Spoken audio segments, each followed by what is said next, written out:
Good stuff from Street Processions in A Cask of Jeripigo by Herman Charles Bosman.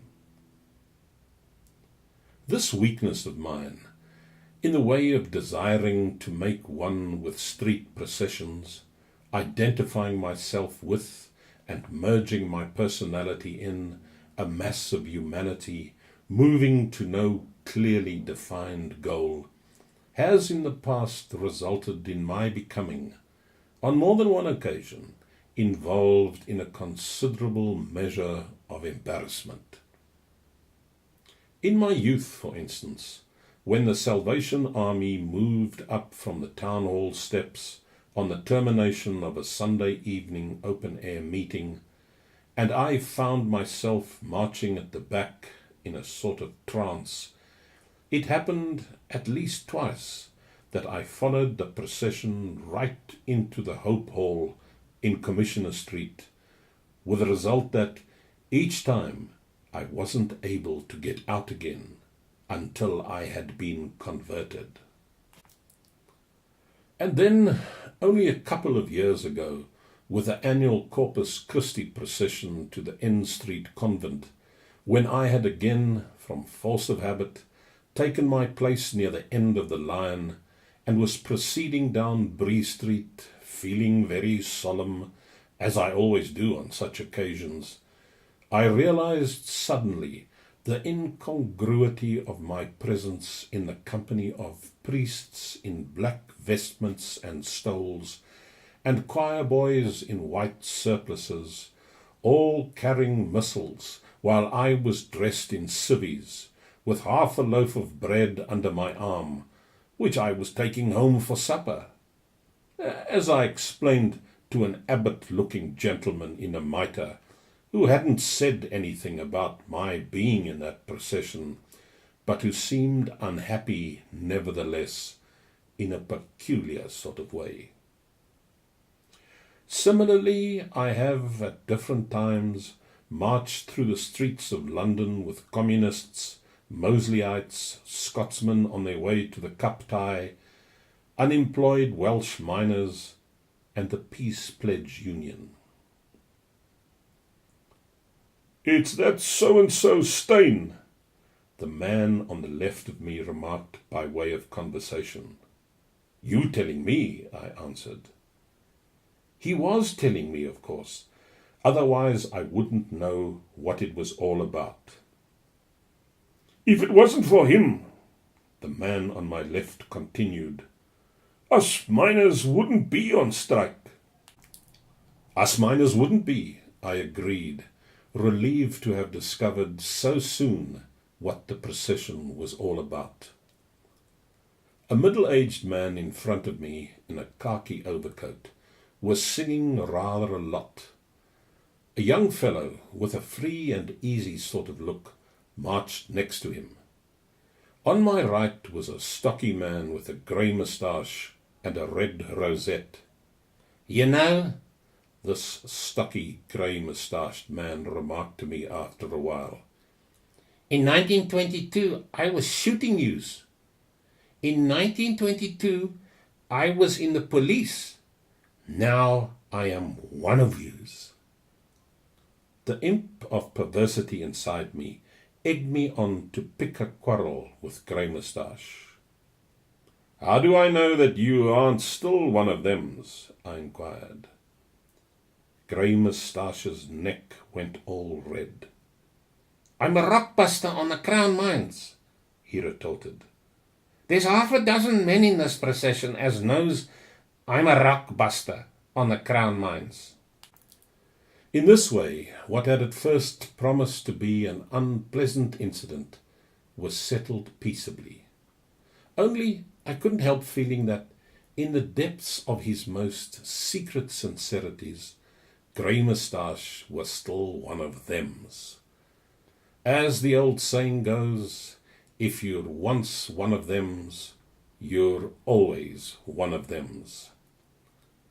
So the march continued in the grey drizzle, wet clothes and boots and mud-splashed trouser tops.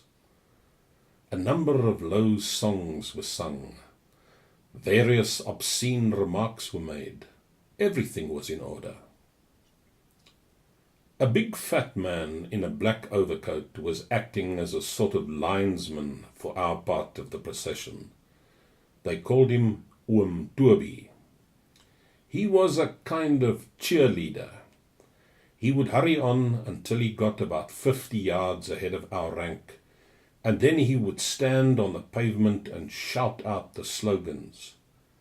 These were in the form of questions, to which the procession would roar out the answers. As far as I could make out, it all had a lot to do with the miners' democratic rights. "Do we want Steyn?" Oom Toby would ask. "No," the procession would roar. That seemed to be the right answer. "Do we want the capitalists?" Oom Toby would ask again. "No," would come the thunderous reply. Then Oom Toby would look sort of arch, like a school teacher trying to tip his class off as to the right answer when the school inspector was present, and he would shout out, "But do we want democracy?" I make this acknowledgement gladly, that a considerable proportion of the miners shouted "Yes!" But it was also a fact that an equal number answered, with the same degree of determination, "No!" It seemed to me that Oom Toby had not properly rehearsed them in their responses. He didn't seem to have given them the proper instructions on this point. I came to the conclusion that Oom Toby himself wasn't too sure as to what the right answer was either. It was after we had passed the Rand Daily Mail offices that I realized why the man in the khaki overcoat and the free and easy youth was singing more loudly than anybody else. By that time, they were not only singing, but also staggering.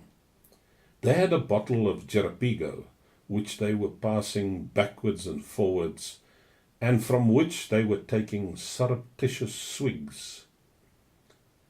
Grey Moustache reported the matter to Oom Toby. As I have remarked, once one of them's, always one of them's.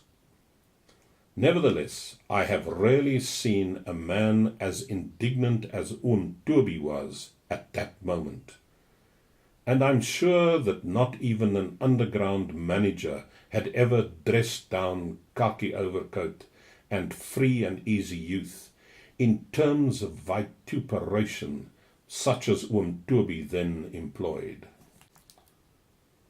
"You're giving us all a bad name," he shouted finally.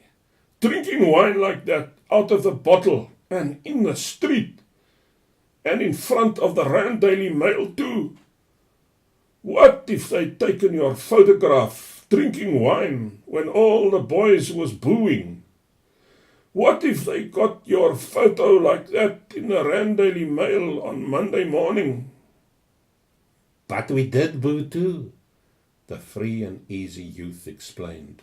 "In between." "Won't you have a pull at the bottle too, Oom Toby?" the man in the khaki overcoat asked. "Just a small one, Oom Toby." "Well, seeing it's you," Oom Toby replied, "and because it's raining today, but not for any other reason, mind you, I don't mind if I have just a small mouthful. But don't let anybody see. Don't pass me the bottle until that tram has gone round the corner." A few minutes later, the procession reached the town hall steps, and I made a dash for home. But as there wasn't a Malvern tram in sight, I sauntered into a pub. I asked for a Jarapigo, and I found that it was good stuff.